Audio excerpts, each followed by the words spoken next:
touching those people too? Yep. They're huge. Are they children? They look like giants, don't they? That's because they're on a hill, dummy. Hey everyone, welcome back to the CU. Today we are continuing our fruit theme and we are talking about the fruit of goodness. So today we are doing a skill which you are okay at. Thanks, I'll take that. That is drawing. So Connor is going to draw a portrait. Okay. And then I am going to give him some pointers. Not that I'm qualified at all, but I have some vague skills. So I'm gonna Vague skill. Input pictures of Gemma's masterpieces right here. So I'm going to give Connor some pointers and then we're going to see how much better he is after. To the drawing table. No? Hello. The first thing you want to do is make sure that the eyes are in the centre of the face. Or maybe I should do a head first. Oh look, somebody's joining us.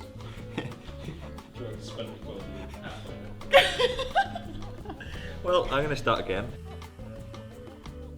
Okay, eyes in the middle of the head. Your eyes are eye-shaped. Thank you. Sorry. You're laughing at me already. I've done two circles. It's just not good and not laughing. I'm going to go for the eyebrows.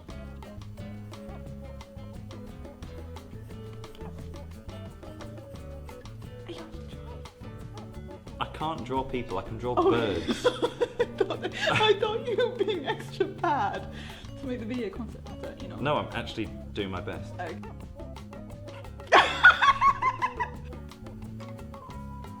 Oh, this is quite scary. Can you stop moving? I'm trying to draw your eyes and you're like... I may out of interest ask you to draw me at some point. Oh, okay.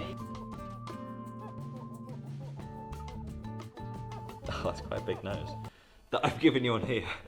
God, that is a whopper. You big whopper. And then it goes maybe a bit darker here, so there's a point in the nostrils because it's dark in there. Crikey, look at this is some scary drawing right here. Please stop laughing! I'm trying! I don't know what you expect from me! I kind of expected a parting. This is going really well. Do you think so? No. This is an absolute embarrassment. Look at it, it's terrible! Alright, I actually can't look at it because I won't keep a straight face. Oh my goodness me, look at that, that is scary.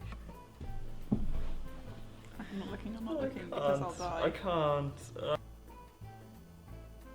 Great. What would you critique this as? Which bits are good? Which bits need help? I think a lot of me needs help. Of you, not drawing you personally. Gosh, I didn't look at it close up till then. Isn't it horrible? It's something from your nightmares. I just look so like, I'm sorry, this is not what I think No, of that's you. okay because I'm going to help you. The thing that was ironic is that you drew what your brain tells you a generic eyebrow looks like rather than what my eyebrow looks like. I actually tried to go what your eyebrow looks like on the first one. The first one I laughed at Immediately. because when you coloured it in, you did the brush strokes from this side to this side, like as if they'd be backwards. Oh. Like when I said, oh, you're not going to give me a parting, I very obviously have like a middle parting. I did, I gave you one. Middle, for a parting, you drew a black line. I didn't. Partings are scalp coloured, so for me that's going to be like a very light colour. Let's say we'll start with an eye shape.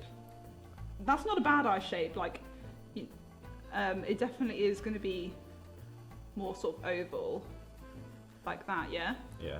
And then, remember I taught you last week, there's about the same eye space in between. I mean, yours is actually not bad, right? How much of my iris are you using? Can you see a perfect circle? The blue bit? I can't quite see a perfect circle. No, but what you've drawn is a perfect circle. So that's why it kind of looks like, ugh. Oh, like she's, Yeah? like you're staring. Yeah, because it looks like I'm showing you all of... You're probably more likely to see less at the top. Eyelids. Oh, I haven't given you any eyelashes or... Yeah. No wonder it looks so scary. I haven't. And that's also going to help it look more like the person you're drawing because people have such different kind of eyelids. How much space have I got from the corner of my eye to where my face ends? So imagine, all right, in your head, we're gonna get a ruler out, right? So if my eye is like, what, 3 centimeters? Right. In the middle, it's about the same. Yeah. That eye's about the same. Yeah. So in terms of the end of my eye to my head, how much is it? Is it like the same? Fairly similar. But what you've done in your drawing is you've left huge amount of space. Oh dear. It's more likely going to be about here. Same with the nose. If you can see my eye is however long, if I was to copy that, how many eyes to get to the bottom of my nose?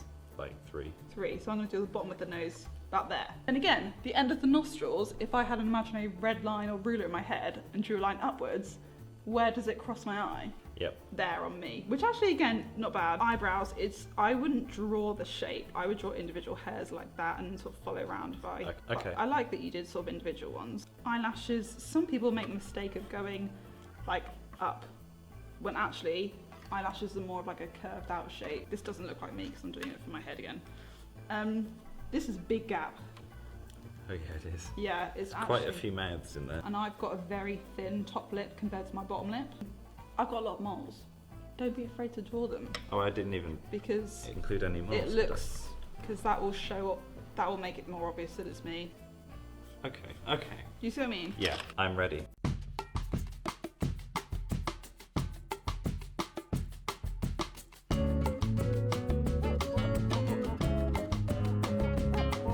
I am complete. Wait, no. I am done. I have finished. Look at the difference. Before Look at the difference. and after. I can sort of draw. And look how much he's improved. I feel pretty pleased with that. Well, thank you for teaching me. That's right. So what you've seen there is goodness in one sense of the word. That isn't actually the definition in the Bible of goodness, and we're going to go and look at that now in our study. The sixth fruit of the Spirit is goodness, the quality of being morally good or virtuous, the opposite of evil. A common worldly belief is that we must do good to ourselves and to others to gain value. But when we have faith in God, we see goodness actually works very differently. God's love for us is unfailing. As we see in Psalm 136, God's love endures, meaning it presses on even when we sin. And Romans 3:23 tells us that we all fall short of God's standards of perfection, meaning our good deeds could never reach Him. Rather than do good things to earn God's love, in faith, we can do good things through God's love.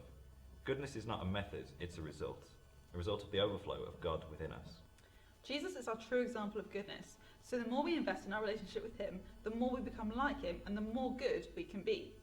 Jesus was the most good person to walk the earth, and yet many people hated Him. Being good is sometimes the most difficult thing to do. It can mean going against the crowd, speaking up and getting hurt. But God sees the good we do in His name and promises to be with us. Through God, we can do so much more good in the world, and Matthew 6:19-21 encourages us not to invest in the short-lived good feelings of this world, because God has so much more for us. So when we do good, let it be because we love God, we trust His morality, and we're investing far beyond this earthly life. So, do you ever feel pressured to earn God's love through your good deeds?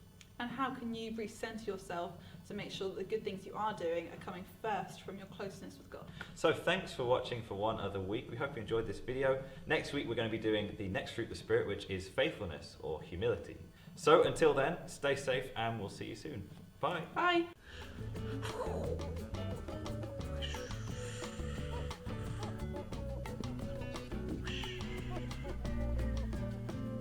That's all staying in. Oh!